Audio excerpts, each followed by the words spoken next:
আসসালামু আলাইকুম ওয়া রাহমাতুল্লাহি ওয়া বারাকাতুহু। সবাই কেমন আছি?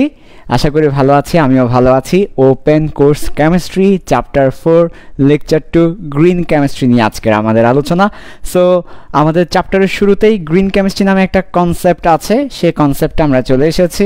এই গ্রিন কেমিস্ট্রি আজকে একটা লেকচারেই মোটামুটি কভার হয়ে যাবে। তো একটা লেকচার একটা ক্লাস করলে তুমি মোটামুটি গ্রিন কেমিস্ট্রি ভালো বুঝতে পারবে, খুব ভালো বুঝতে পারবে। সো আজকের ক্লাসটা খুব ইম্পর্টেন্ট। আর একটা ব্যাপার বলে রাখি, গ্রিন কেমিস্ট্রি আমাদের বইয়ে আছে, বাট ম্যাক্সিমাম স্টুডেন্ট এখনও জানে না যে এটা ইম্পর্টেন্ট একটা কনসেপ্ট, এটা অনেক বেশি ইম্পর্টেন্ট একটা কনসেপ্ট। ম্যাক্সিমাম স্টুডেন্ট এখনও এই ব্যাপারটা বুঝে না, আজকের ক্লাসের মাধ্যমে তারা এই ব্যাপারটা বুঝতে পারবে। ম্যাক্সিমাম স্টুডেন্ট আছে যে জানেই না গ্রিন কেমিস্ট্রি থেকে গত বছর বইটা প্রশ্ন হয়েছে, এখান থেকে বইটা প্রশ্ন হয়, ইভেন বোর্ড পরীক্ষায় প্রশ্ন হয়। সো আজকের ক্লাসের মধ্য দিয়ে আমরা দেখব গ্রিন কেমিস্ট্রি এই কনসেপ্টটা কী, এই ব্যাপারটা কী, এটা কতটা ইম্পর্টেন্ট, এবং বিগত বছরগুলোতে বোর্ড পরীক্ষায় এবং এডমিশন পরীক্ষায় যেসব প্রশ্ন এসেছে ওইসব প্রশ্ন আজকে দেখব। এর মধ্যে দিয়ে গ্রিন কেমিস্ট্রি খুব ভালো মতো শেষ হবে ইনশাল্লাহ। সো আজকের ক্লাসটা যেহেতু খুব ইম্পর্ট্যান্ট, গ্রিন কেমিস্ট্রি একটা পুরো কনসেপ্ট আজকে একটা ক্লাস ইনশাল্লাহ কভার হবে। সেই জন্য আমি চাই গ্রিন কেমিস্ট্রি অনেকেই, তোমার ফ্রেন্ড অনেকেই আছে যারা জানে না, তাদেরকে জানিয়ে দেওয়ার জন্য। কীভাবে করে আমরা জানিয়ে দিতে পারি তাদেরকে? আমরা জানিয়ে দিতে পারি মেনশন করার মধ্য দিয়ে। তোমাদের ফ্রেন্ডদেরকে মেনশন করে ফেলো। কীভাবে আমরা তাদেরকে জানিয়ে দিতে পারি? তোমাদের স্কুলের, কলেজের, ফ্রেন্ড সার্কেলের মেসেঞ্জার গ্রুপগুলোতে লাইভ ক্লাস দেওয়ার মধ্য দিয়ে। এছাড়াও তোমরা বিভিন্ন ফেসবুক গ্রুপে কানেক্টেড আছো, ওইসব ফেসবুক গ্রুপে আমরা আমাদের এই ক্লাসের লিঙ্কটা শেয়ার করতে পারি, যাতে করে ওরা গ্রিন কেমিস্ট্রির এই ব্যাপারটা জানতে পারে। আমরা বিভিন্ন ফেসবুক গ্রুপে কানেক্টেড আছি, ওইসব সব ফেসবুক গ্রুপে আমরা মোটামুটি আজকের ক্লাসটা দিয়ে দিই, যাতে করে স্টুডেন্টরা জানতে পারে এই ব্যাপারটা। ওকে, আমি আবার বলছি, ওপেন কোর্স কেমিস্ট্রি এর চ্যাপ্টার 4 লেকচার 2 খুব ইম্পর্ট্যান্ট, গ্রিন কেমিস্ট্রি। এখান থেকে প্রতি বছর বোর্ড পরীক্ষায় একটা বা দুটা প্রশ্ন হয়, এডমিশনে ইভেন বুয়েটে প্রশ্ন হয়েছে। এতটাই ইম্পর্ট্যান্ট একটা কনসেপ্ট, বাট ম্যাক্সিমাম স্টুডেন্ট এখনও জানে না এই কনসেপ্টটা কী বা এটা ইম্পর্টেন্ট কতটুকু, এই ব্যাপারটা। সো আজকের ক্লাসটাতে সেই গ্রিন কেমিস্ট্রি এই ব্যাপারটা পুরোটা বুঝে যাবে। তাই আমি চাই তোমার প্রত্যেকটা ফ্রেন্ড যেন এই ক্লাসটা করতে পারে। সেই জন্য তোমরা খুব দ্রুত ফ্রেন্ডদেরকে কমেন্টে মেনশন করতে থাকো, যত বেশি পারো মেনশন করো, যত বেশি পারো মেনশন করো, যত বেশি পারো মেনশন করতে থাকো, যাতে করে তোমার মেনশন পেয়ে তোমার ফ্রেন্ড চলে আসে এবং ক্লাসটা করে। ওকে, শুরুর দিকে একটু বেশি মেনশন করতে হবে, কারণ শুরু থেকে যদি সে চলে আসে ক্লাসে, তাহলে পুরো ক্লাসটা সে বুঝতে পারবে। মাঝখানে মেনশন করে খুব বেশি লাভ হয় না, কারণ মাঝখানে সে এসেও লাভ হয় না। সো আমরা বলবো শুরুর দিকে তোমরা একটু বেশি বেশি করে মেনশন করতে থাকো, শেয়ার করতে থাকো। ওকে, আচ্ছা, তাহলে আমরা একটা মিনিট সময় নিব, যাতে করে সবাই শেয়ার মেনশন শেষ করতে পারে, তোমার সকল ফ্রেন্ডরা চলে আসতে পারে, তারপর আমরা শুরু করে দেব ইনশাল্লাহ আমাদের ক্লাসটা। আবার বলছি, ওপেন কোর্স কেমিস্ট্রি এর চ্যাপ্টার 2 শেষ, চ্যাপ্টার 3 শেষ, এখন চ্যাপ্টার 4-এ আছি।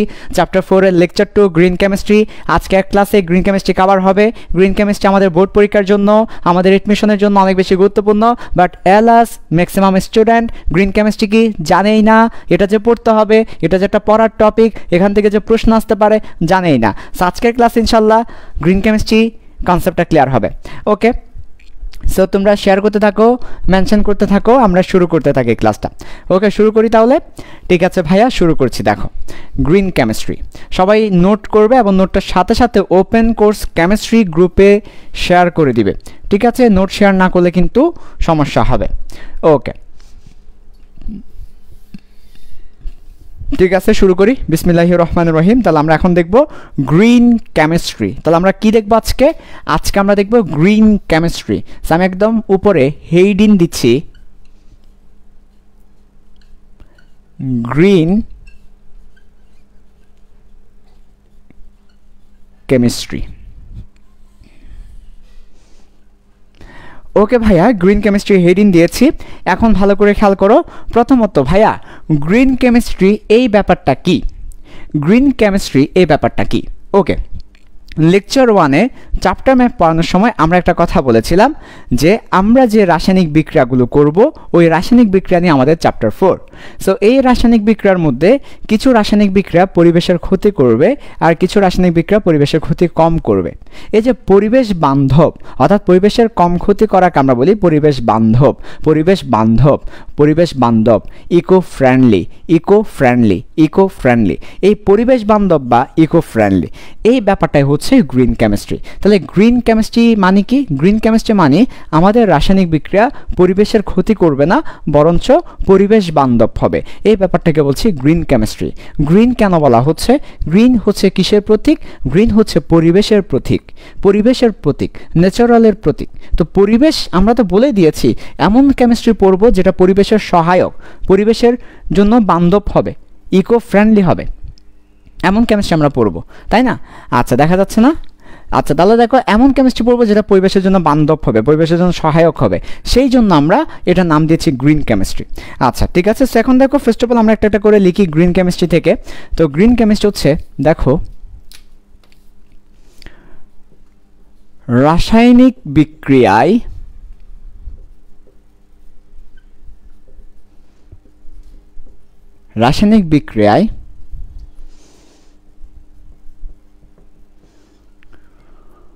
পরিবেশের কম ক্ষতি হওয়ার পদ্ধতি নাম গ্রিন কেমিস্ট্রি। তাহলে গ্রিন কেমিস্ট্রি এই ব্যাপারটা কি? গ্রিন কেমিস্ট্রি এই ব্যাপারটা হচ্ছে রাসায়নিক বিক্রিয়ায় পরিবেশের কম ক্ষতি হওয়া। তাহলে আমাদেরকে পরিবেশের কম ক্ষতি যাতে হয় সেই ব্যবস্থা নিতে হবে, তাহলে সেই পদ্ধতি হবে গ্রিন কেমিস্ট্রি। তাহলে গ্রিন কেমিস্ট্রি হচ্ছে রাসায়নিক বিক্রিয়ায় পরিবেশের কম ক্ষতি হওয়া, পরিবেশের কম ক্ষতি হওয়া, এটা হচ্ছে গ্রিন কেমিস্ট্রি। আচ্ছা, তো আমরা জানি আমাদের পরিবেশ রক্ষার জন্য বিভিন্ন সময় বিভিন্ন জায়গায় মিটিং হয়, ঠিক আছে? জাতিসংঘে মিটিং হয়, তারপর বিভিন্ন লোকাল অর্গানাইজেশন আছে সেখানে মিটিং হয়, বিভিন্নভাবে বিভিন্ন সময় পরিবেশ রক্ষার জন্য মিটিং হয়। তো ওই ধরনের একটা মিটিংয়ে, পরিবেশ রক্ষার একটা মিটিংয়ে 196টা দেশকে সামনে নিয়ে, পরিবেশ রক্ষার একটা মিটিংয়ে 196টা দেশকে সামনে নিয়ে, 196টা দেশকে সামনে নিয়ে এই গ্রিন কেমিস্ট্রি শব্দটা কি করা হয়? উদ্ভাবন করা হয় এবং বলা হয় যে গ্রিন কেমিস্ট্রি আমাদেরকে চালু করতে হবে। গ্রিন কেমিস্ট্রি কি? রাসায়নিক বিক্রিয়ায় পরিবেশের কম ক্ষতি হবে এই পদ্ধতি উদ্ভাবন করতে হবে। তাহলে 196টা দেশকে সামনে নিয়ে, ঠিক আছে, পরিবেশ রক্ষার একটা মিটিংয়ের মধ্যে বলা হয় এখন থেকে আমরা আমাদের শিল্প কারখানায় বা যেখানেই আমরা রাসায়নিক বিক্রিয়া ঘটাই না কেন সেগুলো যেন পরিবেশের কম ক্ষতি করে, অর্থাৎ সেগুলো যেন গ্রিন কেমিস্ট্রি হয়। এবং গ্রিন কেমিস্ট্রি হওয়ার জন্য 12টা নীতি কি করা হয়? ওই দিন প্রবর্তন করা হয়, অর্থাৎ 12টা নীতি আলোচনা করা হয়। এই 12টা নীতি ফলো করলে ওইটা গ্রিন কেমিস্ট্রি হবে। কয়টা নীতি? 12টা নীতি। তাহলে এবার আমরা লিখব গ্রিন কেমিস্ট্রির আন্ডারে কয়টা নীতি আছে? গ্রিন কেমিস্ট্রির আন্ডারে 12টা নীতি আছে। তাহলে গ্রিন কেমিস্ট্রি কি? রাসায়নিক বিক্রিয়ায় পরিবেশের কম ক্ষতি হওয়ার পদ্ধতির নাম। এই পদ্ধতি কতভাবে অবলম্বন করা যায়? 12 ভাবে, অর্থাৎ 12টা নীতির আলোকে এই পদ্ধতিটা অবলম্বন করা যায়। পরীক্ষায় এমসিকিউ আসবে যে গ্রিন কেমিস্ট্রির কতটি নীতি আছে? উত্তর হচ্ছে 12টি। তাহলে এমসিকিউ প্রশ্ন হিসেবে পরীক্ষায় আসবে গ্রিন কেমিস্ট্রিতে কতটি নীতি আছে? আমরা উত্তর হিসেবে বলবো 12টি। গ্রিন কেমিস্ট্রিতে, ঠিক আছে, নীতি হচ্ছে 12টি। সবগুলো নীতি আমাদের মুখস্থ রাখার দরকার নেই, 3টি নীতি মোটামুটি জানলেই হবে, 3 বা 4টা নীতি মুখস্থ রাখতে পারলেই হবে।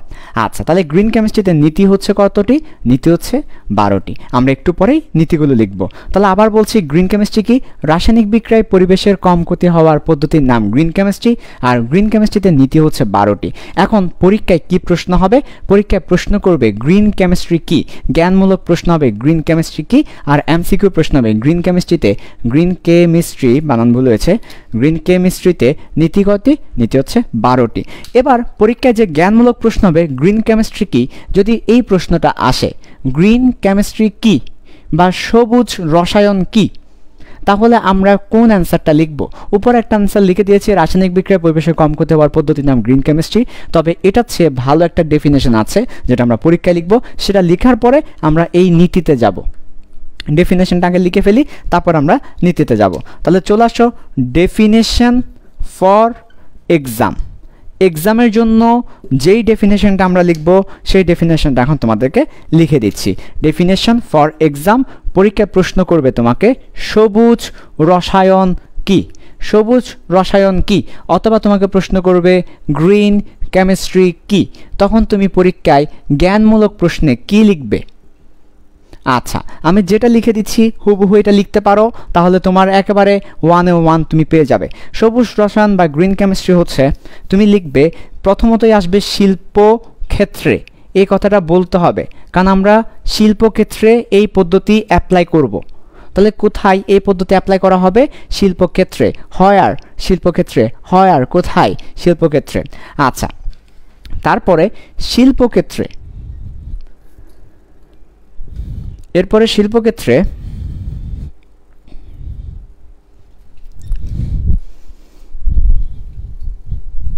ক্ষতিকর বর্জ্য উৎপাদন হ্রাস করে পরিবেশ বান্ধব রাসায়নিক পদ্ধতি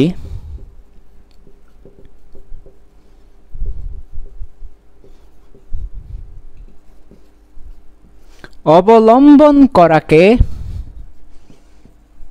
সবুজ রসায়ন বলে।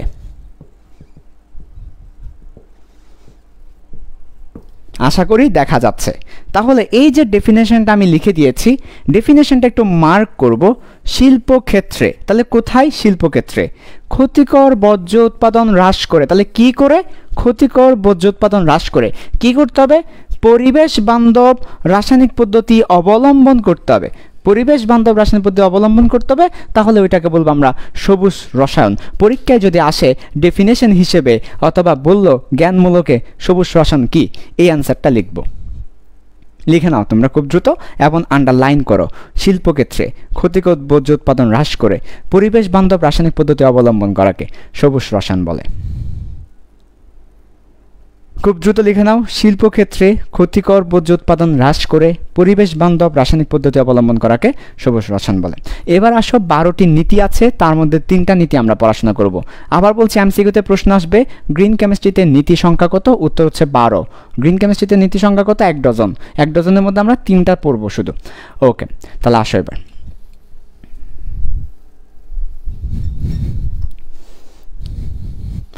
এবার সব ভাইয়া গ্রিন কেমিস্ট্রির 3টা নীতি আমরা পড়লেই হবে মোটামুটি 12-এর মধ্যে, এবং পরীক্ষা যদি বলে নীতি লিখো, এই 3-4টা লিখলেই মোটামুটি হবে, নাম্বার দিয়ে দিবে। আচ্ছা ঠিক আছে, তো ভাইয়া নীতিগুলো কি কি? ওকে, তাহলে এবার আসো নীতি। নীতি বা প্রিন্সিপাল। একটা প্রিন্সিপাল হচ্ছে আমরা কিভাবে গ্রিন কেমিস্ট্রি অবলম্বন করতে পারি, এটাই হচ্ছে আসলে নীতি। তো একটা নীতি হচ্ছে একদম সিম্পল একটা নীতি, সেটা হচ্ছে বর্জ্য উৎপাদন রোধ করা। এটা তো একটু আগে সংজ্ঞাতেই বলেছি। হ্যাঁ, এটাই একটা নীতি, যে আমরা আমাদের রাসায়নিক বিক্রিয়াগুলোতে যাতে বর্জ্য উৎপাদন না হয়। বর্জ্য মানে কি? যেটা আমরা ফেলে দিই। যেমন আমরা অনেক সময় দেখা যায় শিল্প কারখানা থেকে একটা পাইপের মধ্য দিয়ে অনেক বর্জ্য নালার মধ্যে চলে যায়, নদীর মধ্যে চলে যায় বর্জ্য। হ্যাঁ, এই বর্জ্য যেটাকে আমরা ফেলে দিই, যেটা আমাদের কাজে আসে না, কোনো কাজে আসে না, বাই প্রোডাক্ট বলতে পারো। যে বাই প্রোডাক্ট কোনো কাজে আসে না, বাই প্রোডাক্ট যেটা আমি উৎপাদন করতে চাচ্ছি ওইটার সাথে আরও কিছু উৎপাদন হয়ে যায়, যেটা আমরা ফেলে দিই, বাই প্রোডাক্ট। সো এই যে এই বর্জ্য যাতে উৎপাদন না হয় সেটা আমাকে রোধ করতে হবে। বর্জ্য উৎপাদন রোধ করতে হবে, অর্থাৎ বর্জ্য উৎপাদন কমাতে হবে, কারণ বর্জ্যটা পরিবেশের জন্য ক্ষতিকর। তাহলে 1 নম্বর নীতি হচ্ছে বর্জ্য উৎপাদন রোধ করা, ব্যাখ্যা করারও কিছু নয়। 2 নম্বর নীতি কি? 2 নম্বর নীতি হচ্ছে ঝুঁকিপূর্ণ পদ্ধতি অবলম্বন মিনিমাইজ করা। মিনিমাইজ করা তো আর পরীক্ষায় লিখতে পারবো না, বোঝার জন্য লিখলাম মিনিমাইজ করা। তোমরা বলবা কি? হ্রাস করা। তোমরা পরীক্ষায় লিখবে কি? হ্রাস করা, কিন্তু হ্রাস করা ফিল আসে না। মিনিমাইজ করবো, অর্থাৎ মিনিমাইজ করবো, কমাবো। কি কমাবো? ঝুঁকিপূর্ণ পদ্ধতি অবলম্বন। কোনগুলো ঝুঁকিপূর্ণ পদ্ধতি? মনে করো কোন একটা জিনিস তুমি তৈরি করবে, এখন 2টা জিনিস থেকে সেটা তৈরি করা যায়। একটা হচ্ছে ক্ষতিকর একটা জিনিস থেকে তৈরি করা যায়, আবার পরিবেশ বান্ধব একটা জিনিস থেকে সেটা তৈরি করা যায়। তাহলে তুমি ক্ষতিকর জিনিস থেকে সেটা তৈরি করবে না, যেটা পরিবেশ বান্ধব সেটা থেকে তুমি তৈরি করো। অর্থাৎ তোমার বিক্রিয়কটা যেটা থেকে তুমি তৈরি করবে, যেটা থেকে তুমি বানাবে, সেটা যেন পরিবেশ বান্ধব হয়। তাহলে আমাকে ঝুঁকিপূর্ণ পদ্ধতি আমরা অবলম্বন করব না। তাহলে ঝুঁকিপূর্ণ পদ্ধতি অবলম্বন হ্রাস করা, এটা হচ্ছে একটা কি আমার গ্রিন কেমিস্ট্রির নীতি। এবং লাস্ট ওয়ান যেটা নিয়ে আমাদের ম্যাথ আসতে পারে সবচেয়ে ইম্পর্টেন্ট, সেই জন্য নীল কালি দিয়ে লিখছি। লাস্ট ওয়ান হচ্ছে সবচেয়ে ইম্পর্টেন্ট এবং এটা নিয়ে অনেকক্ষণ কথা বলবো, সেটা হচ্ছে সর্বোচ্চ মানে ম্যাক্সিমাম অ্যাটম ইকোনমি। হ্যাঁ, অ্যাটম ইকোনমি, এটা কখনোই বাংলায় ফিল করতে পারবা না, ইকোনমি ইংলিশে লিখলে ফিল করতে পারবা। তাহলে ম্যাক্সিমাম অ্যাটম ইকোনমি এনশিওর করা, খুব ইম্পর্ট্যান্ট এটা, ম্যাক্সিমাম অ্যাটম ইকোনমি এনশিওর করা, নিশ্চিত করা, নিশ্চিত করা, এটা হচ্ছে আমার 3 নাম্বার নীতি। এবং এটাই সবচেয়ে বেশি ইম্পর্ট্যান্ট, যেখান থেকে পরীক্ষার প্রশ্ন হয় সবচেয়ে বেশি। তাহলে সর্বোচ্চ অ্যাটম ইকোনমি নিশ্চিত করা। প্রশ্ন হচ্ছে অ্যাটম ইকোনমি কি, প্রশ্ন হচ্ছে অ্যাটম ইকোনমি কি, ওকে বলবো। তাহলে সর্বোচ্চ অ্যাটম ইকোনমি নিশ্চিত করা, এটা হচ্ছে আমার 3 নাম্বার নীতি। জাস্ট পরীক্ষায় এই 3টা নীতি লিখতে পারলে গ্রিন কেমিস্ট্রির নীতি লেখা শেষ হয়ে যাবে। তোমাকে হয়তো অনুধাবনে বলতে পারে গ্রিন কেমিস্ট্রির নীতি লিখো, তুমি বলবে আরে বর্জ্য পদার্থ যাতে উৎপন্ন না হয় সেটা নিশ্চিত করা, বর্জ্য পদার্থ উৎপাদন রোধ করা, ঝুঁকিপূর্ণ পদ্ধতি অবলম্বন না করা, হ্রাস করা, সর্বোচ্চ অ্যাটম ইকোনমি নিশ্চিত করা। 3টা নীতি কোনো ব্যাপারই না। বর্জ্য পদার্থ একটা জাস্ট মনে রাখবা, আরে মনে রাখতে কি, বর্জ্য, ঝুঁকিপূর্ণ আর অ্যাটম ইকোনমি, বর্জ্য, ঝুঁকিপূর্ণ, অ্যাটম ইকোনমি, বর্জ্য, ঝুঁকিপূর্ণ, অ্যাটম ইকোনমি, এই 3টা মনে রাখতে পারলে গ্রিন কেমিস্ট্রির নীতি শেষ। এবার ভাইয়া বুঝলাম বর্জ্য পদার্থ উৎপাদন কমাইতে হবে, ঝুঁকিপূর্ণ পদ্ধতি অবলম্বন কমাতে হবে, কিন্তু অ্যাটম ইকোনমি সর্বোচ্চ করতে হবে, এটা তো বুঝলাম না অ্যাটম ইকোনমি এই জিনিসটা কি। হ্যাঁ, এই জিনিসটা নিয়েই তোমাকে এখন কথা বলবো, যেখান থেকে বুয়েটে প্রশ্ন এসেছে, বুয়েটে প্রশ্ন এসেছে অ্যাটম ইকোনমি থেকে। হ্যাঁ, বোর্ড পরীক্ষায় উদ্দীপক এসেছে অ্যাটম ইকোনমি থেকে। সো অ্যাটম ইকোনমি এখন তোমাকে আমি বুঝাবো, ওকে আসো অ্যাটম ইকোনমি। আচ্ছা, প্রথমেই ইকোনমি শব্দটা আমরা সবাই কম বেশি পরিচিত। ইকোনমি শব্দের অর্থ হচ্ছে টাকা পয়সা, ঠিক আছে? ইকোনমি বললেই মনে হয় যে আরে টাকা পয়সা না, ওকে, ইকোনমি বলতেই টাকা পয়সা, ইকোনমিক্স ইকোনমি, কিন্তু সামনে লাগাইছে অ্যাটম ইকোনমি। তাহলে ইকোনমি বললে সেটা হচ্ছে টাকা পয়সা বুঝাইতো, কিন্তু সামনে আবার লাগিয়ে দিয়েছে অ্যাটম ইকোনমি, তার মানে তো ঘাপলা আছে।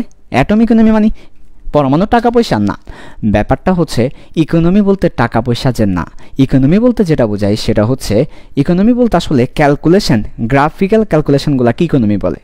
যেমন ফর এক্সাম্পল, এখন বাংলাদেশের সাথে অস্ট্রেলিয়ার খেলা হচ্ছে T20, বাংলাদেশ জিতে গেছে, ও খেলা চলছে না, এই যে খেলা চলছে, কি অবস্থা, এখানে তো আজকে লাইভে ভিউজ কম। 2 বলে 25 সালে আমরা খেলাটা শেষ করি। হ্যাঁ, 2 বলে 25 রান লাগে, 1 বলে 25 রান লাগে। তোমার নেট স্লো কেন ভাই? বাংলাদেশ তো জিতে গেছে অলরেডি। হ্যাঁ, 1 বলে 25 রান লাগে, তাহলে তো জিতে গেছে আমরা। যাই হোক, বাংলাদেশের জন্য এটা করতালি হবে। অবশ্য টার্গেট বেশি দেয় নাই, এটা পারা উচিত ছিল। ঠিক আছে, আমার চেহারা আগে স্টাকের মতো ছিল, যাই হোক আমার ফেভারিট খেলোয়াড় এখন ইয়েতে আছে। আগে না আমার চেহারা নাকি স্টাকের মতো ছিল, এখন লাগে না না? আচ্ছা, যাই হোক, তো আরেক বল আছে, আরেক বলে এখন বাংলাদেশ কি করবে? বাংলাদেশ তো জিতে যাবে। শেষ হোক, তারপর ইকোনমি বোঝাচ্ছি। ঠিক আছে, আমি অবশ্য স্লো ইয়েতে খেলা দেখতেছি এবং অবশেষে বাংলাদেশ জিতে গিয়েছে। বাংলাদেশের জন্য হাততালি, অভিনন্দন বাংলাদেশ টিমকে। তো এই যে খেলাধুলার ক্ষেত্রে, ঠিক আছে, খেলাধুলার ক্ষেত্রে আচ্ছা তোমরা স্টেবল হও, তোমরা তো কমেন্ট উড়াই ফেলতেছো, কমেন্ট আগুন ধরাই দিচ্ছ, তাই না? কমেন্ট আগুন ধরাই দিলে তো হবে না, একটু স্টেবল হতে হবে। ঠিক আছে, ওকে ওকে, বাংলাদেশ জিতছে, ঠিক আছে, এটা কোনো ব্যাপারই না, জিতছে, বাংলাদেশ জিতবে, ঠিক আছে না? ওকে, বাংলাদেশ জিতছে, ভালো কথা। এখন সেই সুবাদে লাল সবুজের ক্লাসটা করে ফেলো না, লাল সবুজের, দেখছি আনইনটেনশনালি হয়ে গেছে লাল সবুজ, দেখেছো বোর্ড? এখন তুমি দুটো কালার দেখতে পাচ্ছ, এটা লাল, এটা সবুজ। সায়েম ভাই আজকে সবুজ কালার পরে এসেছে, বুঝতে পারছো, সব কিছু সবুজ লাল, ঠিক আছে? আচ্ছা ঠিক আছে, মাঝখানে যদি একটা টিপ দিয়ে দিই তাহলে কি হবে? লাল সবুজ, এই যে লাল সবুজ, মজা মজা মজা না? আচ্ছা ঠিক আছে, মুছে ফেলি। চলে গেছে? হ্যাঁ, চলে গেছে নাকি? যায় নাই? আচ্ছা ঠিক আছে, ওকে,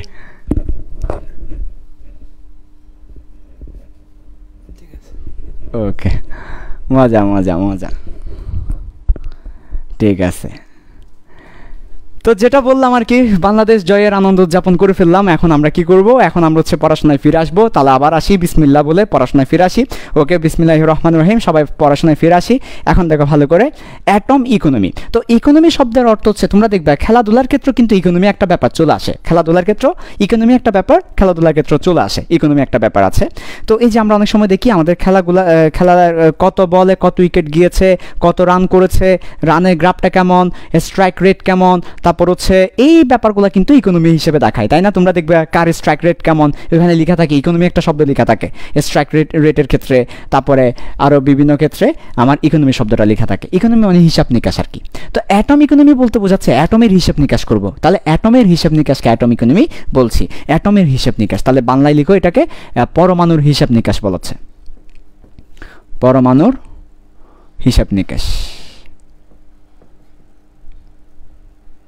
ঠিক আছে, অ্যাটম ইকোনমি। ওকে, তো এই অ্যাটম ইকোনমি সবচেয়ে ইম্পর্ট্যান্ট। যদি তুমি অ্যাটম ইকোনমি বুঝতে পারো, তাহলে তুমি বুয়েটের ওই 10 মার্কের অঙ্কটা করে আসতে পারবে। বুয়েটেরটা 10 মার্কের অঙ্ক এসেছে অ্যাটম ইকোনমি থেকে। যারা পড়ে গিয়েছে ভালো পারে, তারা পারছে, যারা পড়ে নাই তারা পারে নাই। সো অ্যাটম ইকোনমি এই ব্যাপারটা তোমাকে বুঝতেই হবে। এখান থেকে বোর্ড পরীক্ষার একটা উদ্দীপক এসে একটা প্রশ্ন এসেছে। সো এবার দেখো ভালো করে, আমরা সবাই দেখবো অ্যাটম ইকোনমি। সবাই একদম সবাই আসো, অ্যাটম ইকোনমি বুঝবো। ওকে, অ্যাটম ইকোনমি এই ব্যাপারটা কি সেটা বুঝবো।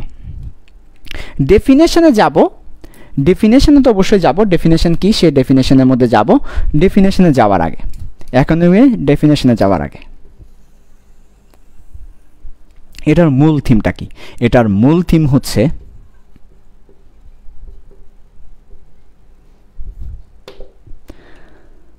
কাঙ্ক্ষিত উৎপাদে সর্বোচ্চ পরিমাণ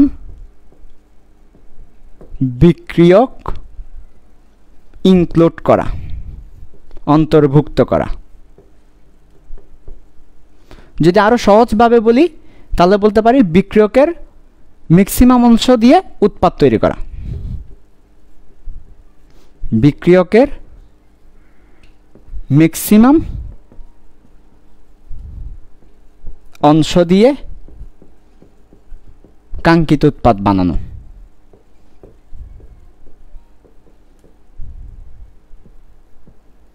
একই কথা, অর্থাৎ এক কথায় বিক্রিয়কের ম্যাক্সিমাম অংশটাই উৎপাদ হবে। এক কথায় উৎপাদের মধ্যে বিক্রিয়কের ম্যাক্সিমাম অংশ থাকবে, অর্থাৎ বিক্রিয়কের ম্যাক্সিমাম অংশ যেন উৎপাদের মধ্যে থাকে। তাহলে এতে করে কী লাভ হবে? এতে করে এক্সট্রা কোনো উৎপাদ তৈরি হবে না। বিক্রিয়কের ম্যাক্সিমাম অংশ যদি উৎপাদের মধ্যে থেকেই যায়, তাহলে আর এক্সট্রা আছে কই? তোমার সবটুকুই উৎপাদ হয়ে গেছে, আমার সবটুকুই উৎপাদ করার ট্রাই করতে হবে। তাহলে এটার কারণ কি? যাতে এক্সট্রা উৎপাদ তৈরি না হয়। এক্সট্রা উৎপাদ বলতে কি বোঝায়? By product. বাই প্রোডাক্ট বলতে কি বোঝায়? ওই বর্জ্য। অধিকাংশ বাই প্রোডাক্টে আসলে বর্জ্য হয়, বর্জ্য। সো আমাদের বর্জ্য রোধ করতে হবে। তাই বাই প্রোডাক্ট যাতে তৈরি না হয়, কারণ আমার তো বাই প্রোডাক্ট দরকার নাই, আমার তো উৎপাদ দরকার, কাঙ্ক্ষিত উৎপাদ। আমার যেটা দরকার ওইটার সাথে আর কিছু যাতে তৈরি না হয়, সেই জন্য বিক্রিয়কের ম্যাক্সিমাম অংশ যেন কাঙ্ক্ষিত উৎপাদ হয়ে যায়। বিক্রিয়কের ম্যাক্সিমাম অংশ যদি উৎপাদ হয়ে যায়, তাহলে আর বাই প্রোডাক্ট হওয়ার জন্য উৎপাদ থাকবে না। তাই আমাকে কি করতে হবে? বিক্রিয়কের ম্যাক্সিমাম অংশ যেন উৎপাদ হয়, এই ব্যাপারটাকে হচ্ছে অ্যাটম ইকোনমি বলে। অ্যাটম ইকোনমি বলতে বিক্রিয়কের কত অংশ উৎপাদ হয়েছে। তাহলে অ্যাটম ইকোনমি এই ব্যাপারটা কি? বিক্রিয়কের কত অংশ উৎপাদ হয়েছে, বিক্রিয়কের কত অংশ কাঙ্ক্ষিত উৎপাদ হয়েছে, সেটা বলা হচ্ছে অ্যাটম ইকোনমি। তাহলে অ্যাটম ইকোনমির মূল থিম কি? আমরা বলেছিলাম সর্বোচ্চ অ্যাটম ইকোনমি করতে হবে, অর্থাৎ বিক্রিয়কের সর্বোচ্চ পরিমাণই উৎপাদ হয়ে যেতে হবে, তাহলে অ্যাটম ইকোনমি বাড়বে। তাহলে বিক্রিয়কের কত অংশ উৎপাদ হয়েছে সেটা হচ্ছে ইকোনমি, অ্যাটম ইকোনমি। তাহলে এখন অ্যাটম ইকোনমির সংজ্ঞাটা কি লিখব? অ্যাটম ইকোনমির ডেফিনেশনটা হচ্ছে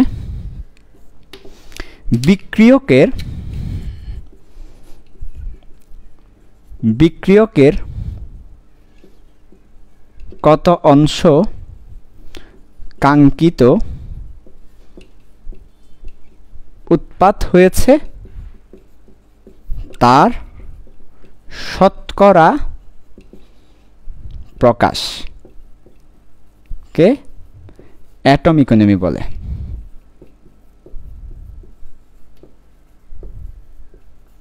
তাহলে অ্যাটম ইকোনমি কি? বিক্রিয়কের কত অংশ কাঙ্ক্ষিত উৎপাদ হয়েছে তার শতকরা প্রকাশকে অ্যাটম ইকোনমি বলে। তাহলে অ্যাটম ইকোনমি কি? বিক্রিয়কের কত অংশ উৎপাদ হচ্ছে ওইটার প্রকাশকে, শতকরা প্রকাশকে অ্যাটম ইকোনমি বলে। আমরা এখন দেখব অ্যাটম ইকোনমি, এই ব্যাপারটা দেখব। আগে মূল থিমটা তোমাদেরকে বুঝিয়েছি যে বিক্রিয়কের ম্যাক্সিমাম যেন উৎপাদ হয়, বিক্রিয়কের ম্যাক্সিমাম যেন উৎপাদ হয়, এতে করে এক্সট্রা বর্জ্য উৎপাদন হবে না। ঠিক আছে, এবার আসো ম্যাথমেটিক্যাল কনসেপ্টে। লিখে নাও, এটা খুব দ্রুত লিখে নাও, তারপর আমরা ম্যাথমেটিক্যাল কনসেপ্টে যাচ্ছি। খুব দ্রুত এটা লিখে নাও, খুব দ্রুত। আর ফ্রেন্ডদেরকে মেনশন দেওয়া শুরু করো, যদি লেখা শেষ হয় ফ্রেন্ডদেরকে মেনশন দিয়ে দিও। আচ্ছা, লিখে নাও খুব দ্রুত। অ্যাটম ইকোনমি কি? কাঙ্ক্ষিত উৎপাদে ম্যাক্সিমাম যেন বিক্রিয়ক থাকে, অথবা বিক্রিয়কের ম্যাক্সিমামই যেন উৎপাদ হয়, যাতে করে এক্সট্রা উৎপাদ না থাকে, বর্জ্য না থাকে। এতে করে তোমার কি হবে? বর্জ্য না থাকলে আমার তো জিনিসটা পরিবেশ বান্ধব হবে। তো এটাই ছিল আমাদের গ্রিন কেমিস্ট্রির মূল কথা, অ্যাটম ইকোনমি বেশি হতে হবে। ঠিক আছে, এবার আসো এখান থেকে এবার আমরা দেখব এই অঙ্কটা কিভাবে করতে হয়, অ্যাটম ইকোনমির সূত্রটা কি সেটা আমরা দেখব। আচ্ছা, এবার দেখো অ্যাটম ইকোনমি আসলে কিভাবে ক্যালকুলেশন করতে হয় পুরো ব্যাপারটা দেখব। আমরা একটা এক্সাম্পলের মাধ্যমে অ্যাটম ইকোনমির ব্যাপারটা দেখব। ওকে ভাইয়া, দেখো অ্যাটম ইকোনমির পুরো ব্যাপারটা একটা এক্সাম্পলের মাধ্যমে দেখব। আমাকে একটা জিনিস তৈরি করতে হবে, নাম হচ্ছে ইথিলিন অক্সাইড। কি তৈরি করতে হবে? Ethylene oxide. আচ্ছা, তাহলে আমাকে কি তৈরি করতে হবে? দেখো ইথিলিন অক্সাইড তৈরি করব। তো এই যে ইথিলিন অক্সাইডের সংকেতটা কেমন ভাইয়া? ইথিলিন অক্সাইডের সংকেতটা কেমন? আচ্ছা, দেখো ইথিলিন অক্সাইডের সংকেতটা কেমন। প্রথমত ইথিলিন অক্সাইডের সংকেতটা আমরা দেখব C2H4O। এটা হচ্ছে ইথিলিন অক্সাইড। C2H4 মানে হচ্ছে ইথিন, তোমরা সবাই 9-10-এ পড়ে এসেছো। C2H4 মানে ইথিন, তার সাথে অক্সিজেন থাকলে সেটা ইথিলিন হয়। এবং এটার স্ট্রাকচারটা দেখতে কেমন?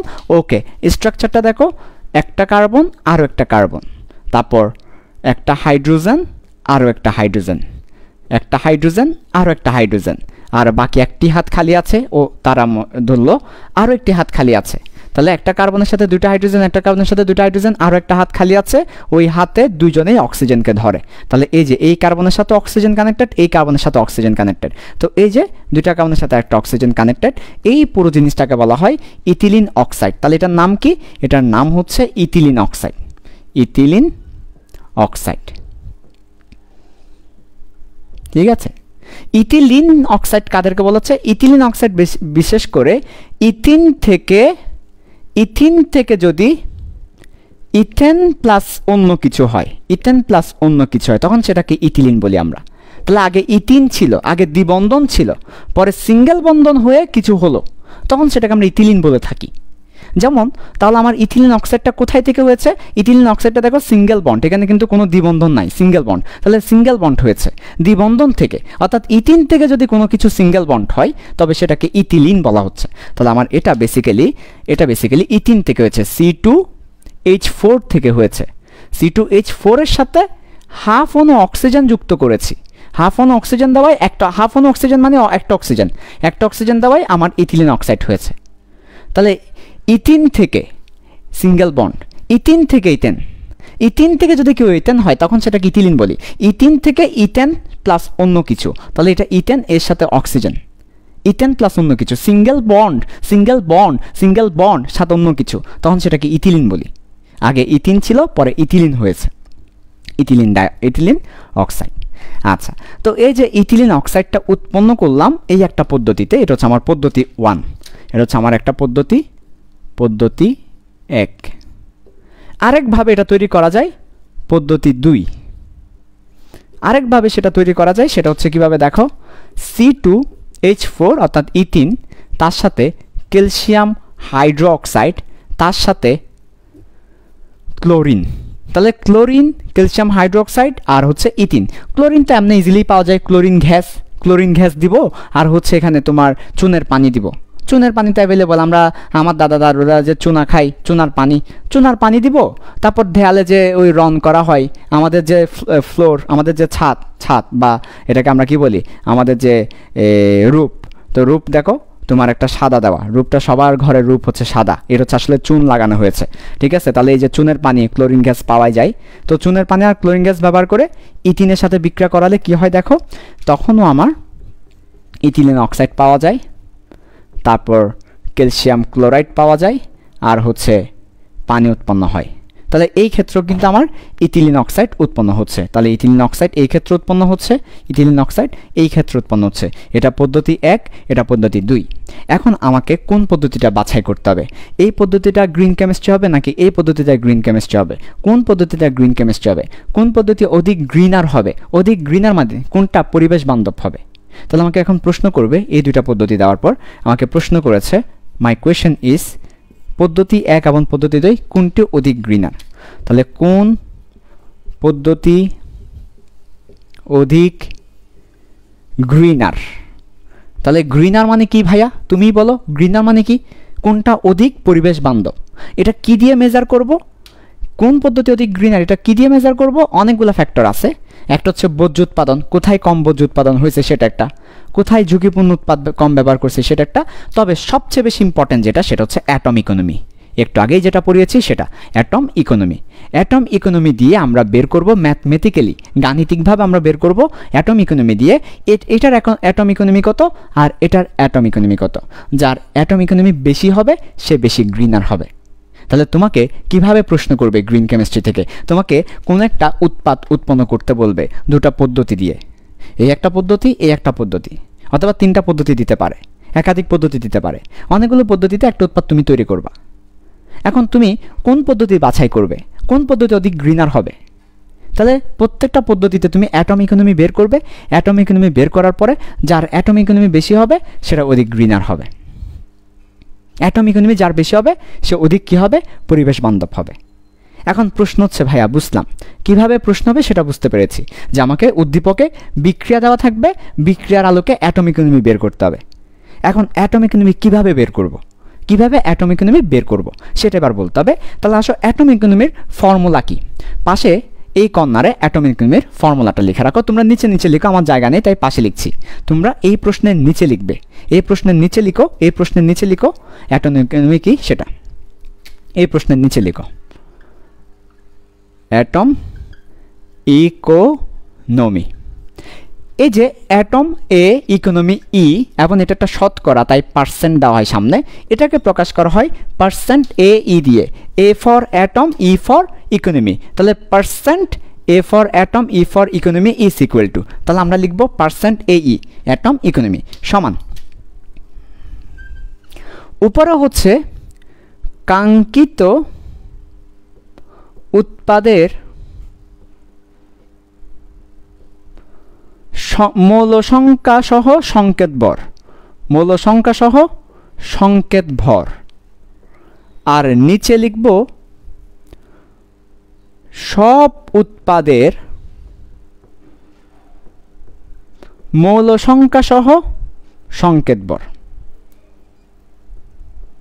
সংকেত ভর ইন্টু 100%। তাহলে এটাই হচ্ছে আমার অ্যাটম ইকোনমি।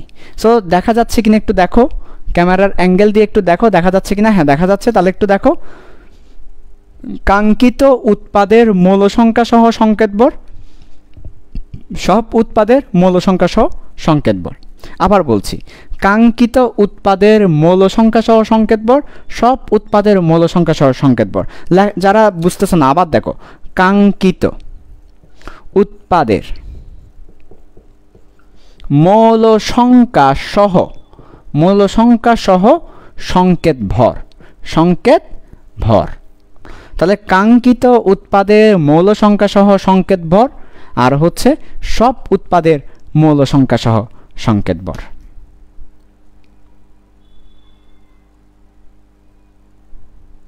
ঠিক আছে, এটাকে আমরা বাংলায় তো এত বড় লিখতে পারবো না, আমরা আমাদের ইউজের জন্য আরেকটা ছোট করে লিখছি, সেটা হচ্ছে এম, এটাকে আমরা বলি basically M output divided by M input into 100%। আচ্ছা, এটা ফিজিক্সে বিশেষ করে এই জিনিসটা আমরা দেখেছি অনেকবার। যে কোনো কর্মদক্ষতা আমরা পড়েছি, কর্মদক্ষতা মানে হচ্ছে আউটপুট বা ইনপুট, যে কোনো কর্মদক্ষতা বলতে আউটপুট বা ইনপুট। তো এখানে এম আউটপুট বাই এম ইনপুটকে বলা হচ্ছে অ্যাটম ইকোনমি। এম আউটপুট কোনটা? আউটপুট মানে উৎপাদ না, আউটপুট বলতে যেটা আমার দরকার সেটা। আউটপুট মানে কিন্তু উৎপাদ না, আউটপুট মানে যেটা আমার দরকার, তার মানে কাঙ্ক্ষিত উৎপাদ। আউটপুট মানে শুধু উৎপাদ না, কাঙ্ক্ষিত উৎপাদ, যেটা আমার দরকার সেটা আউটপুট। তাহলে কাঙ্ক্ষিত উৎপাদের ভর। আর নিচে ইনপুট মানে কি জানো? ইনপুট মানে বিক্রিয়ক। তো বিক্রিয়কের মোট ভর যা, উৎপাদের মোট ভর তাই। আমরা জানি একটা রাসায়নিক বিক্রিয়ার ক্ষেত্রে ভর সেম থাকে, যে পরিমাণ বিক্রিয়ক বিক্রিয়া করে ওই পরিমাণ উৎপাদ উৎপন্ন হয়। তাহলে আমরা জানি এম বিক্রিয়ক ইজ ইকুয়াল টু এম উৎপাদ। রাসায়নিক বিক্রিয়ার ক্ষেত্রে বিক্রিয়ক আর উৎপাদ সেম, এবং এই যে উৎপাদ, মোট উৎপাদ আর কি, সব উৎপাদ এর ভর, সব বিক্রিয়কের ভর সমান হচ্ছে এম ইনপুট। বিশেষ করে তাহলে এখানে কি বোঝানো হচ্ছে? সব উৎপাদের মূল সংখ্যা সহ ভর যা, সব বিক্রিয়কের ভরও তাই। এখানে দেখো, এই পুরো জিনিসটার ভর যা, এই পুরো জিনিসটার ভর তাই হবে, এই পুরো জিনিসটার ভর যা, এই পুরো জিনিসটার ভর তাই হবে। কারণ রাসায়নিক বিক্রিয়ায় ভরের নিত্যতা সূত্র মেনে চলে, অর্থাৎ ভর ধ্বংস হয় না, তৈরি হয় না, যা আছে তাই থাকে। ফলে আমার উৎপাদের ক্ষেত্রে ভর যা, বিক্রিয়কের ক্ষেত্রে ভর তাই হবে। তা আমরা এখানে এম ইনপুট বলতে কাকে বোঝাচ্ছি? ওই বিক্রিয়কের ভর অথবা উৎপাদের ভর। তার মানে তুমি যে সবসময় উৎপাদের ভর নিবা সেটা না, তুমি চাইলে বিক্রিয়কের ভরও নিতে পারো, অর্থাৎ মোট ভরটা নিলেই হচ্ছে। তো আমরা এখানে এম আউটপুট বা এম ইনপুটও বলতে পারি এটাকে। আচ্ছা, তো এখন আমরা অ্যাটম ইকোনমি হিসেব করব। এই দুইটা বিক্রিয়ার জন্য অ্যাটম ইকোনমি আমরা হিসেব করব। ঠিক আছে, ওকে ভাইয়া, আসো তাহলে এই দুইটা বিক্রিয়ার জন্য অ্যাটম ইকোনমি আমরা হিসেব করি। তো আমরা আপাতত এটা মুছে দিচ্ছি, এটা তোমরা লিখে ফেলছো, তোমাদের মোছার দরকার না, আমার জায়গা নেই তাই মুছে দিচ্ছি। তাহলে এবার আসো প্রথম বিক্রিয়ার ক্ষেত্রে। তো প্রথম পদ্ধতিতে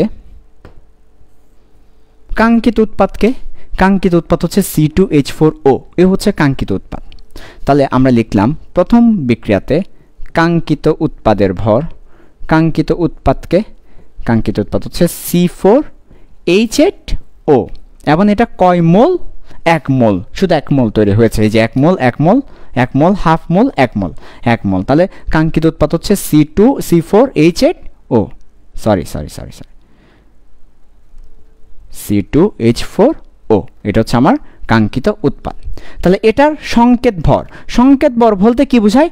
সংকেত ভর বলতে বোঝায় সংকেত থেকে যে ভর আসে। তাহলে কার্বন কয়টা? 2টা। একটা কার্বনের ভর কত? একটা কার্বনের ভর 12, তাহলে 2টা কার্বনের ভর হবে 12 × 2, এটাকে বলা হচ্ছে সংকেত ভর। হাইড্রোজেনের ভর কত? 1, কয়টা আছে? 4টা, 1 × 4, এটা হচ্ছে সংকেত ভর। অক্সিজেনের ভর কত? অক্সিজেনের ভর হচ্ছে 16, অক্সিজেনের পারমাণবিক সংখ্যা 8, ভর সংখ্যা 16, একটা অক্সিজেন তাই 16। তাহলে সংকেত ভর কত আসে? 24, 16, 40, 4, 44।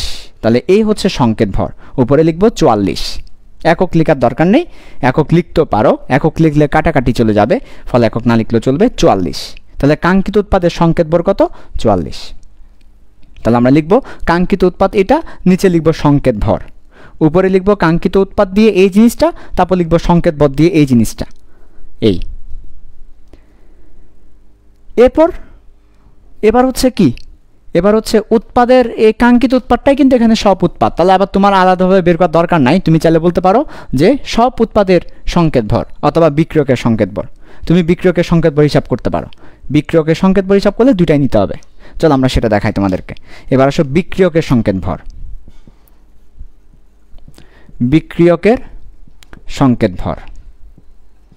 তো বিক্রিয়ক কে? C2H4 প্লাস হাফ অক্সিজেন, দুটাই নিতে হবে বিক্রিয়ক হিসেবে। নিচে দেখা যাচ্ছে বিক্রিয়ক হিসেবে দুটাই নিতে হবে। তাহলে যদি দুইটাই নিই, C2 মানে হচ্ছে 24, H4 মানে হচ্ছে 4, অক্সিজেন হাফ অক্সিজেন মানে হচ্ছে 16, ওই 24, 16, 4, আগের মতো 44 আসছে। তাহলে আমার বিক্রিয়কের সংকেত বড় 44। অথবা তুমি চাইলে এখানে শুধুমাত্র উৎপাদের সংকেত বড় বের করতে পারো, সব উৎপাদ বলতে ওই একটাই উৎপাদ। তাহলে উৎপাদের সংকেত বড় 44। তাহলে তুমি হয় বিক্রিয়কের সংকেত বর বের করতে পারো মোট বিক্রিয়কের, অথবা মোট উৎপাদের সংকেত বর বের করলে হবে, 44 আসছে। তাহলে উৎপাদের সংকেত বর 44, বিক্রিয়কের সংকেত বর 44, উৎপাদের সংকেত বর 44, বিক্রিয়কের সংকেত বর 44। এতটুকু পর্যন্ত লিখে নাও, তারপর আমি মুছে দিতে হবে কারণ আমার জায়গা নেই, সেজন্য মুছে লিখতে হবে। তোমরা লিখে নাও খুব দ্রুত লিখে নাও। প্রথম পদ্ধতিতে কাঙ্ক্ষিত উৎপাদ C2H4O, সংকেত ভর লিখলাম, বিক্রিয়কের সংকেত বল লিখলাম। আচ্ছা, ঠিক আছে, তাহলে এবার মুছে দিচ্ছি। দেখো এবার হচ্ছে অ্যাটম ইকোনমি কত, তাহলে প্রথম পদ্ধতিতে অ্যাটম ইকোনমি হচ্ছে প্রথম পদ্ধতির অ্যাটম ইকোনমি কত তোমরাই বলো।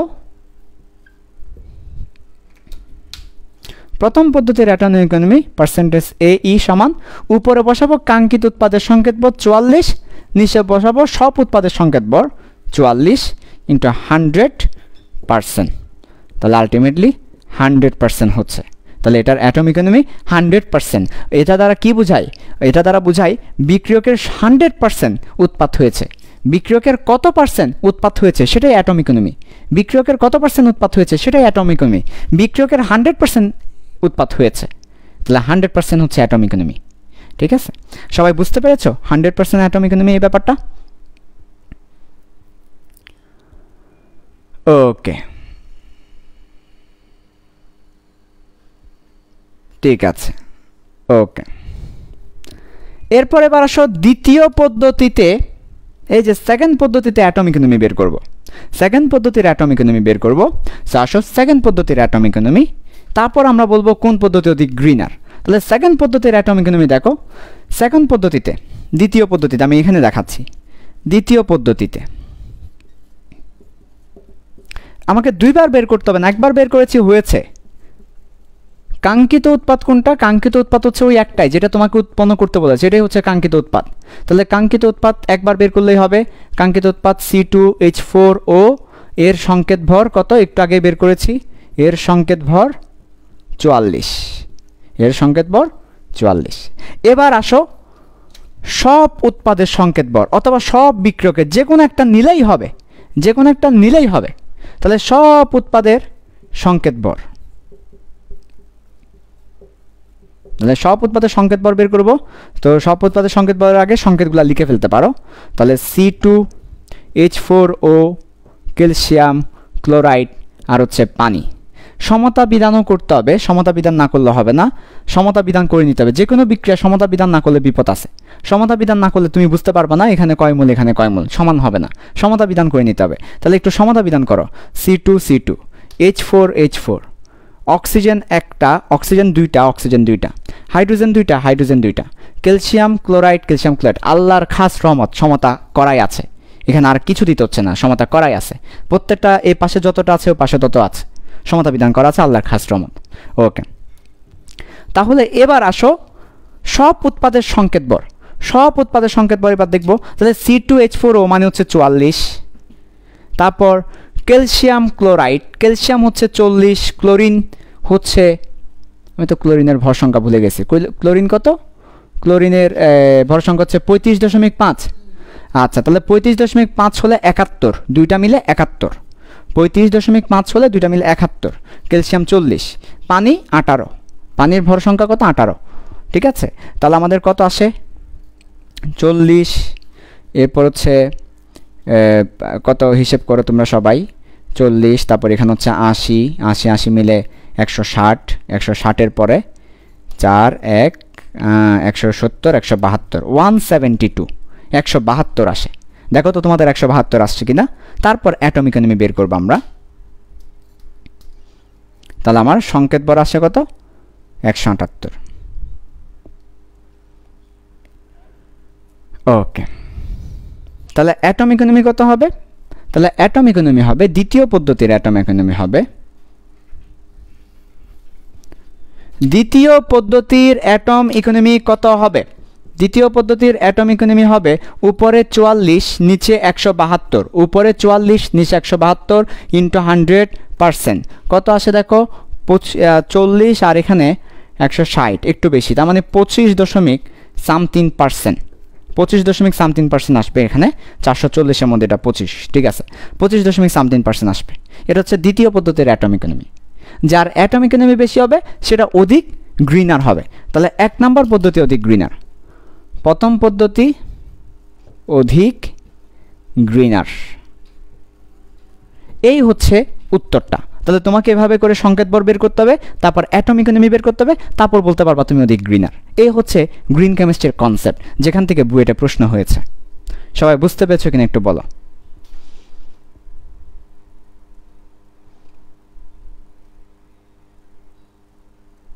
হ্যাঁ ঠিক আছে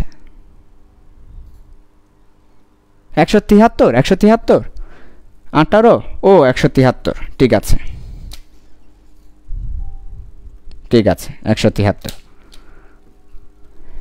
আচ্ছা তাহলে আমরা মোটামুটি বুঝতে পেরেছি যে আমাদের অ্যাটম ইকোনমি ব্যাপারটা কি আমরা একটা আমাকে পরীক্ষায় দুটো পদ্ধতি দেওয়া থাকবে একটা উৎপাদ তৈরি করতে এই যে একটা উৎপাদ এই উৎপাদের দুটো পদ্ধতি দেওয়া থাকবে এই একটা পদ্ধতি এই একটা পদ্ধতি দুটো পদ্ধতি দেওয়া থাকবে তারপর আমাকে বলবে যে অ্যাটম ইকোনমি বের করে কোনটা অধিক গ্রিনার তাহলে আমরা ফার্স্ট অফ অল কি করব কাঙ্ক্ষিত উৎপাদের সংকেত বল লিখব এরপর পুরো উৎপাদ অথবা পুরো বিক্রিয়কের সংকেত বল দিয়ে ভাগ করে দিব অ্যাটম ইকোনমি বের করতে পারবো ঠিক আছে ওকে ভাইয়া সবাই কি বুঝতে পেরেছো অ্যাটম ইকোনমি সবাই ক্লিয়ার তো কার কোনো প্রশ্ন বুঝতে পেরেছি ওকে ঠিক আছে এরপরে এবার আমরা চলে যাব বোর্ড পরীক্ষায় যে প্রশ্নটি এসেছে সেই প্রশ্নে বোর্ড পরীক্ষায় সবাই ভালো করে খেয়াল করো বোর্ড পরীক্ষায় একটা প্রশ্ন এসেছে এখান থেকে বোর্ড পরীক্ষার প্রশ্নটাতে আমরা চলে যাব ওইটাও অ্যাটম ইকোনমির প্রশ্ন তোমাদের বইয়ে আছে এটা করানো আছে বই একেবারে সো ভালো করে খেয়াল করো এবং এই কনসেপ্টটা অনেক স্টুডেন্ট ম্যাক্সিমাম স্টুডেন্ট জানেই না যেটা এতটা ইম্পর্টেন্ট এখান থেকে যে বইটা প্রশ্ন এসেছে বোর্ড পরীক্ষায় প্রশ্ন হয় অনেকে জানেন এটা স্কিপ করে চলে গেছে বাট এই কনসেপ্টটা অনেক বেশি ইম্পর্টেন্ট আচ্ছা তাহলে এবার বোর্ড পরীক্ষায় একটা প্রশ্ন এসেছে সেটা হচ্ছে মেলিক অ্যানহাইড্রেট মেলিক না ম্যালোইক মেলিক আর ম্যালোইকের মধ্যে পার্থক্য আছে মেলিক অ্যাসিড আর ম্যালোইকের মধ্যে পার্থক্য আছে এটা হচ্ছে মেলিক না ম্যালোইক অ্যানহাইড্রেট বা ম্যালোইক অ্যাসিড অ্যানহাইড্রেট এটা আমরা কি করব উৎপন্ন তো মেলিক অ্যাসিড অ্যানহাইড্রেট উৎপন্ন করতে হবে দুটো পদ্ধতিতে উৎপন্ন করা যায় কোন পদ্ধতি অধিক গ্রিনার সেটা প্রশ্ন করেছে আচ্ছা তো আমরা আগে লিখে ফেলি তারপর মেলিক অ্যাসিড অ্যানহাইড্রেট কি সেটা দেখাবো একটা পদ্ধতি হচ্ছে পদ্ধতি 1 তোমরা বের করো কোনটা অধিক গ্রিনার পদ্ধতি 1 হচ্ছে C6H6 অর্থাৎ বেনজিন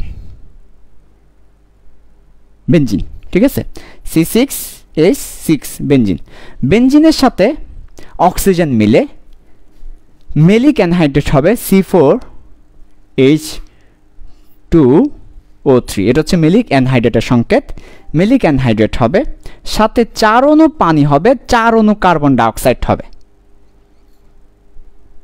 এই হচ্ছে একটা পদ্ধতি মেলিক অ্যানহাইড্রেট তৈরি করার এই হচ্ছে একটা পদ্ধতি এবং সমতা বিধান করলে এখানে 2 দেওয়া লাগবে এখানে 9 দেওয়া লাগবে তোমাদের কোনো টেনশনের কারণ নাই পরীক্ষাগুলো সব দেওয়াই থাকবে পুরো বিক্রিয়া তোমাকে পরীক্ষা দেওয়া থাকবে সমতা বিধানটা দেওয়া থাকবে কিনা জানি না বাট বিক্রিয়াটা দেওয়া থাকবে আচ্ছা দ্বিতীয় পদ্ধতি 2 হচ্ছে C4H8 অর্থাৎ বিউটিন তার সাথে 7 অণু অক্সিজেন বিক্রিয়া করে বিউটিনের সাথে 7 অণু অক্সিজেন বিক্রিয়া করে মেলিক অ্যানহাইড্রেট উৎপন্ন করবে এবং 8 অণু পানি উৎপন্ন করবে কোনো কার্বন ডাইঅক্সাইড উৎপন্ন করবে না এটা হচ্ছে আরেকটা পদ্ধতি এবার প্রশ্ন করেছে কোন পদ্ধতি অধিক গ্রিনার তাহলে প্রশ্ন হচ্ছে which one be more greener তাহলে কোন পদ্ধতিটা মোর গ্রিনার হবে কোন পদ্ধতি 1 না 2 কোনটা মোর গ্রিনার হবে অ্যাটম ইকোনমি দিয়ে বের করতে হবে এবং কাঙ্ক্ষিত উৎপাদ হচ্ছে এটা বলে দেওয়া থাকবে কাঙ্ক্ষিত উৎপাদ কোনটা সেটা ম্যালোইক অ্যাসিড অ্যানহাইড্রেট এখন আমাকে বুঝতে হবে ম্যালোইক অ্যাসিড কি ম্যালোইক অ্যাসিড অ্যানহাইড্রেট কি সেটা আমাকে বুঝতে হবে আচ্ছা ঠিক আছে ওকে চলো আমরা সেটা একটু বোঝার ট্রাই করে আসি ও my son go and pray ওকে আসো ম্যালোইক অ্যাসিড কি সেটা বোঝার জন্য একটা মজার থিওরি তোমাকে বলি যে আমাদের কিছু অ্যাসিড আছে সবাই একটু ভালো করে খেয়াল করো তাহলে বুঝতে পারবে এই ব্যাপারটা আমাদের কিছু অ্যাসিড আছে অক্সালিক অ্যাসিড তারপর হচ্ছে ম্যালোইক অ্যাসিড ঠিক আছে ম্যালোইক অ্যাসিড তারপর হচ্ছে ও মাই সানসিনিক অ্যাসিড ঠিক আছে তো এই ধরনের বিভিন্ন অ্যাসিড আছে অক্সালিক তারপর ম্যালোইক তারপর সানসিনিক এবং এটাতে একটা সূত্র আছে O my son go and pray sincerely and silently এরকম বিভিন্ন সূত্র তো অ্যাসিড নিয়ে আমরা তোমাদেরকে পড়ানো হবে সেকেন্ড পেপারের 3rd চ্যাপ্টার পরিমাণগত রসায়নে পরিমাণগত রসায়ন সেকেন্ড পেপার থার্ড চ্যাপ্টারে গিয়ে আমি এই সিরিজটা তোমাদেরকে পড়াবো। তো এই সিরিজের একটা অ্যাসিড হচ্ছে ম্যালোইক অ্যাসিড। এই সিরিজটা খুবই ইম্পর্টেন্ট, তোমরা যারা আমার কাছে সেকেন্ড পেপার পড়ো বা পড়ো না তাদের জন্য বলে রাখছি, তোমরা এই অ্যাসিডের সিরিজটা জেনে রাখবে, কারণ এডমিশন টেস্টে এই অ্যাসিডের সিরিজ থেকে একটা প্রশ্ন হবেই। O my son, go and pray, sincerely and silently, এটা হচ্ছে সূত্র যেটা দিয়ে অ্যাসিডগুলো মনে রাখতে হয়। অক্সালিক অ্যাসিড, ম্যালিক অ্যাসিড, তারপর সানসিনিক অ্যাসিড, এডিপিক অ্যাসিড, ঠিক আছে? যেই স্যারের কাছে পড়ো না কেন, কেমিস্ট্রি সেকেন্ড পেপার তার ওপেন কোর্স নেই, জিনার কাছে পড়ো না কেন, থার্ড চ্যাপ্টারে গিয়ে সেকেন্ড পেপারে এই জিনিসটা যেন তোমাকে পড়ায়। তো ওই যে ম্যালোইক অ্যাসিড কোনটা, নর্মালি এই যে একটা সিরিজ দিয়ে দিলাম না, oxalic acid, maleic acid, adipic acid, succinic acid, এদের একটা বৈশিষ্ট্য হচ্ছে দুই পাশেই কো থাকে। দুই পাশেই কি থাকে? দুই পাশেই কো থাকে। তাই এই সিরিজটাকে বলা হয় যে টু কো সিরিজ বা কো সিরিজ। কি বলা হয়? কো সিরিজ বলা হচ্ছে, ঠিক আছে? তো এটা নিয়ে পড়াতে গেলে আমার পুরো ক্লাসটাই লাগবে, অনেক সময় লাগবে, সেজন্য আমি ওটা পড়াচ্ছি না। দুই পাশেই কো থাকবে, মানে CWS, অ্যাসিড মূলক থাকবে, অ্যাসিড মূলক থাকবে দুই পাশেই। এবার মাঝখানে কি হবে? মজার ব্যাপারটা হচ্ছে মাঝখানে একটা একটা করে কার্বন বাড়তে থাকবে। প্রথমে কোনো কার্বন নাই, তারপর একটা CH2 থাকবে, তারপর দুই পাশে তোমার কো থাকবে, এই পরবর্তীতে আরেকটা CH2 বাড়তে থাকবে, CH2, তারপর আবার দুই পাশে কো থাকবে। তো মজার সিরিজ হচ্ছে এটাই। এরপর কি হবে? তিনটা CH3 থাকবে, চারটা CH3 থাকবে, পাঁচটা CH3 থাকবে, দুই পাশে কো থাকবে। এই হচ্ছে এই অ্যাসিড সিরিজের বৈশিষ্ট্য। যে দেখো এই যে কো CH2 কো, দুইটা CH2 কো, তিনটা CH2 কো, এভাবে করে। তো এই যে প্রথমটাকে আমরা বলি অক্সালিক অ্যাসিড, আমার প্রথমটা হচ্ছে অক্সালিক অ্যাসিড, তারপর হচ্ছে ম্যালোইক অ্যাসিড। তাহলে এটা হচ্ছে oxalic acid, maleic acid, succinic acid, এভাবে করে যাবে। তো আমাদের লাগবে কোনটা? ম্যালোইক অ্যাসিড অ্যানহাইড্রেট। আমাদের কোনটা লাগবে? আমাদের ম্যালোইক অ্যাসিডটা লাগবে। তাহলে আমরা শুধু ম্যালোইক অ্যাসিডটা নিব। তো এখানের মধ্যে ম্যালোইক অ্যাসিড কোনটা? এখানের মধ্যে ম্যালোইক অ্যাসিড হচ্ছে এটা, এই যে CWS, CH2, CWS। আমরা শুধু ম্যালোইক অ্যাসিডটা নিয়ে এই জিনিসটা তোমাকে দেখাবো। তো আমাদেরকে বলেছে ম্যালোইক অ্যাসিড অ্যানহাইড্রেট। তাহলে আগে ম্যালোইক অ্যাসিডটা নিয়ে নাও। ম্যালোইক অ্যাসিডটা নিয়ে নিলাম, ম্যালোইক অ্যাসিডের সংকেতটা এঁকে ফেলো। ওকে, সংকেতটা এঁকে ফেললাম, এঁকে ফেলো ম্যালোইক অ্যাসিডের সংকেতটা এঁকে ফেললাম যাতে তোমরা বুঝতে পারো। সেজন্য ম্যালোইক অ্যাসিডের সংকেত দুইটা C, এই যে CH2, এখানে একটা CH, CWH, এটা হচ্ছে ম্যালোইক অ্যাসিডের সংকেত। সো ম্যালোইক অ্যাসিডের সংকেতটা লিখে ফেলো, ম্যালোইক অ্যাসিড। এরপর ম্যালোইক অ্যাসিড অ্যানহাইড্রেটে যাব। ম্যালোইক অ্যাসিডের সংকেতটা লিখে ফেলো, এটা হচ্ছে ম্যালোইক অ্যাসিড।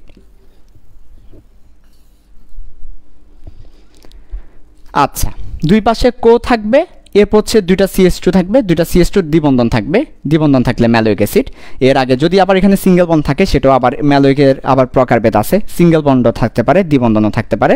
দ্বিবন্ধন থাকলে ম্যালোইক অ্যাসিড। তাহলে এটা হচ্ছে ম্যালোইক অ্যাসিডের সংকেত। তোমাদের কেমিস্ট্রি সেকেন্ড পেপার থার্ড চ্যাপ্টারে গেলে অ্যাসিডের সিরিজ যখন পড়াবো একদম ক্লিয়ার হয়ে যাবে। এগুলো নিয়ে প্রায় দুইটা ক্লাস নিতে হয়, অ্যাসিডের সিরিজের উপরে দুইটা ক্লাস নিতে হয়। তা এখন তো শর্ট টাইম, সেজন্য হয়তো এগুলা বোঝাতে পারছি না। আচ্ছা, সমস্যা না, এটা সব পরে দিতে বলো না, এটা শেষ করতে হবে তো, ঠিক আছে? তাহলে দেখো এটা পরে দিতে বলে পরীক্ষাটা। তাহলে দেখো CH⋯CH, এটা হচ্ছে ম্যালোইক অ্যাসিড। ম্যালোইক অ্যাসিডটা আমরা দেখলাম। ম্যালোইক অ্যাসিড অ্যানহাইড্রেট বলতে কি বোঝায় মনে রাখবা। অ্যানহাইড্রেট শব্দের অর্থ কি?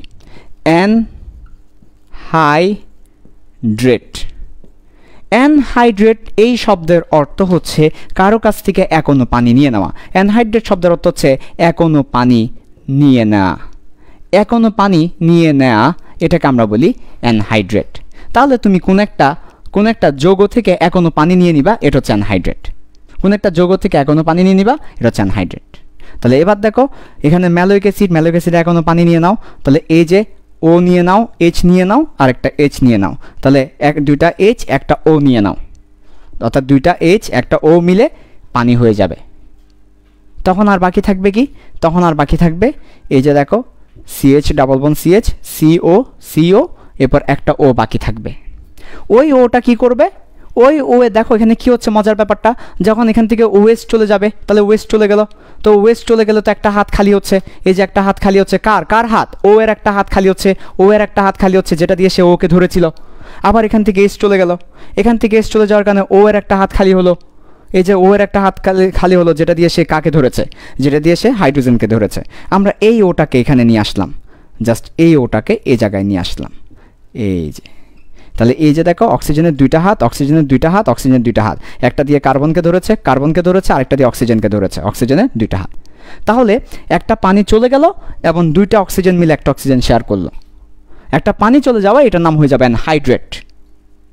হাইড্রেট শব্দের অর্থ পানি, অ্যান অর্থ হচ্ছে নিয়ে নেওয়া, অ্যানহাইড্রেট, আনহাইড্রেট। এটাকে বেসিক্যালি অ্যান না বলে আন বলা হয়, আনহাইড্রেট। আন শব্দের অর্থ হচ্ছে নিয়ে নেওয়া, মানে নাই। হাইড্রেট মানে পানি, আন মানে হচ্ছে পানি নাই। হাইড্রেট মানে পানি, আন মানে হচ্ছে পানি নাই। লক মানে বদ্ধ, আনলক মানে হচ্ছে খোলা, আনহাইড্রেট অথবা অ্যানহাইড্রেটও বলা হয়। সো এটা হচ্ছে মেলিক অ্যাসিড অ্যানহাইড্রেট। এইটার সংকেতটা বা তুমি দেখো C4, তার মানে 4টা, H 2টা, O 3টা, তাহলে মিলে কিনা? এটাই হচ্ছে malic acid anhydrate, C4 H2O3, এই মেলিক অ্যাসিড অ্যানহাইড্রেট। ওকে, তাহলে মেলিক বলতেছি বারবার, ম্যালোইক, ম্যালোইক, মেলিক না, মেলিক না, মেলিক না, ম্যালোইক, ম্যালোইক। মেলিক হবে যদি সিঙ্গেল বন্ড থাকতো, এগুলো নিয়ে পড়াবো। এটা হচ্ছে ম্যালোইক অ্যাসিড। ওকে, তাহলে ম্যালোইক অ্যাসিড অ্যানহাইড্রেটটা আমরা দেখলাম। এখন আমাদের কি বলেছে? আমাদেরকে বলেছে দুইটা পদ্ধতির মধ্যে অ্যাটম ইকোনমি বের করতে। দুইটা পদ্ধতির মধ্যে অ্যাটম ইকোনমি বের করতে। সো আমরা দুই ভাগে ভাগ করে ফেললাম। এটা প্রথম পদ্ধতির জন্য, আর পরেরটা দ্বিতীয় পদ্ধতির জন্য। এটা দ্বিতীয় পদ্ধতির জন্য। সো তোমরাই বের করো, আমি বের করবো না, তোমরাই বের করো কোনটা প্রথম পদ্ধতির জন্য আর কোনটা দ্বিতীয় পদ্ধতির জন্য, তোমরাই বের করো। এবার দেখো প্রথম পদ্ধতির জন্য কাঙ্ক্ষিত উৎপাদ হচ্ছে এটা C4H2O3। তাহলে এটার ভর কত? C4H2O3, এটার ভর কত? এটার সংকেত ভর হচ্ছে 4। C4 মানে হচ্ছে 4 × 12, H2 মানে 2, O3 মানে হচ্ছে 3 × 16। তাহলে কত আসে? 4 12 48, 50, 3 16 48, তাহলে হচ্ছে 98। এটার সংকেত ভর আসে 98। ঠিক আছে, ওকে। তারপর এরপর এখানে আমরা হয় চাইলে উৎপাদ নিতে পারি, চাইলে বিক্রিয়ক নিতে পারি, তোমার যেটা খুশি। মনে করো তুমি বিক্রিয়ক নিয়েছো, সো বিক্রিয়কের সংকেত ভর কত আসে? বিক্রিয়ক কি? 2 × অবশ্যই সব মৌল সংখ্যা সহ নিতে হবে, 2 × C6H6 + 9 × অক্সিজেন। তাহলে বিক্রিয়কের মোট সংকেত ভর কত? 2 × C6H6 মানে হচ্ছে C মানে হচ্ছে 12, H মানে 13, তার মানে 13 × 6, কারণ CH কে কমন নিতে পারো, কি CH কে কমন নিয়ে 6 দিলে 13 × 6 + 9 × অক্সিজেন 32। তাহলে কত হয় এখানে? একটু ক্যালকুলেটর প্রেস করে আমাকে বলো কত হয় এখানে।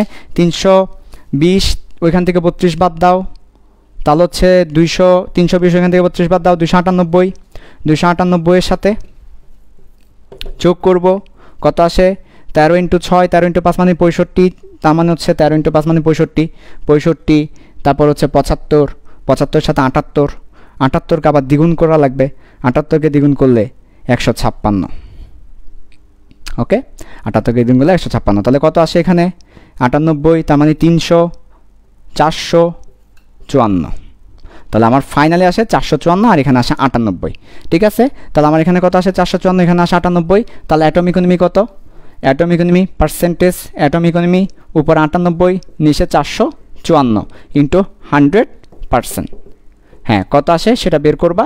এরপর অনুরূপভাবে দ্বিতীয় পদ্ধতির জন্য এখানে 98 হবে আর এখানে এটা বের করবা, দেখবা কত আসে।